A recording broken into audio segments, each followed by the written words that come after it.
Bonjour, nous revoici pour ce challenge leader entrepreneur, dans lequel je partage avec vous des vidéos de techniques et de réflexes qui vont vous permettre de développer vos compétences de leader entrepreneur ou vos soft skills. Aujourd'hui, on parlera d'organisation. Donc c'est une question qui a été posée par une lectrice, comment être mieux organisé lorsque l'on entreprend. Donc pour cela, on va se baser sur votre liste de tâches, votre to-do list, et la rendre plus visuelle, parce que cela permettra donc de la rendre plus simple, plus digeste, vous fera gagner du temps et vous fera économiser beaucoup d'énergie plutôt que quelque chose de complexe et de totalement indigeste qui est en plus démotivant. Donc l'organisation vous permettra aussi d'être plus motivé. Donc comment faire? Tout simplement en commençant déjà par distinguer les tâches importantes des tâches peu importantes. Pour cela, donc, vous pouvez prendre un surligneur rose par exemple, et de surligner les tâches importantes, ou en tout cas les tâches les plus importantes. Donc ça vous permettra déjà d'avoir d'un coup d'œil vos tâches importantes par rapport à ce qui l'est moins.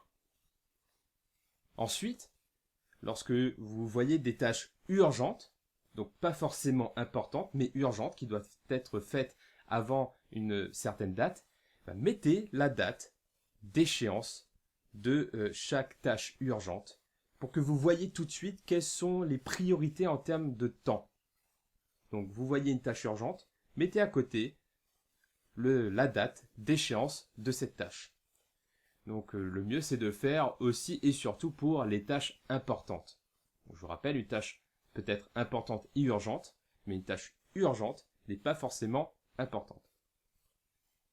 Donc une fois que vous voyez visuellement vos tâches importantes, que vous avez vos dates d'échéance pour ces tâches, vous pouvez commencer à agir et à nettoyer. Donc une technique pour vous débarrasser de ce qui est superflu, en tout cas de gagner en sérénité, vous pouvez commencer à éliminer toutes les tâches qui peuvent être faites en moins de 2 minutes. Et lorsque vous avez par exemple un email ou un appel téléphonique qui se transforme en tâche et que cette tâche peut être faite en moins de 2 minutes, faites-la tout de suite. Ou sinon, notez-la tout de suite pour qu'elle soit faite le plus rapidement possible. En tout cas, tout ce qui peut être fait en moins de 2 minutes, faites-le le plus rapidement possible. Ça vous fera gagner du temps, ça fera gagner de l'espace dans votre tâche, dans votre liste de tâches, et du coup, vous serez mieux organisé et plus motivé. Donc une fois que vous savez qu'est-ce qui est prioritaire, quels sont les délais ou les deadlines, que vous vous êtes débarrassé de ces tâches qui peuvent être faites en moins de 2 minutes, partez à la chasse aux fausses tâches. Alors qu'est-ce qu'une fausse tâche? C'est par exemple créer le site internet.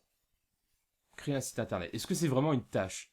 Non, c'est un groupe de tâches, une grappe de tâches. Il y a plein de tâches dans créer un site internet. Mais je suis sûr que parmi les tâches de votre to-do list, il y a des tâches comme ça où en fait, vous ne savez pas par où commencer parce que vous dites il faut que je fasse ça, mais en fait, c'est pas une tâche, c'est un projet.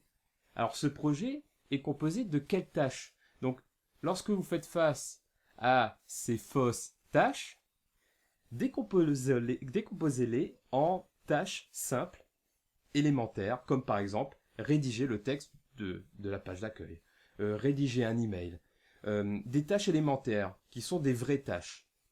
Donc partez à la chasse aux fausses tâches pour les décomposer en vraies tâches élémentaires et simples. Comme ça, vous verrez par où commencer. Donc voilà, si vous arrivez à rendre visuelles vos tâches importantes en les surlignant en rose, par exemple, que vous arrivez à mettre des délais ou des deadlines sur chaque tâche importante, que vous vous débarrassez des tâches qui vous prendront moins de 2 minutes, et qu'ensuite vous partez à la chasse aux fausses tâches pour les décomposer en mini-tâches, déjà je pense que vous y verrez plus clair dans votre organisation. Et enfin, n'hésitez pas à surligner en jaune, par exemple, toutes les tâches que vous réalisez.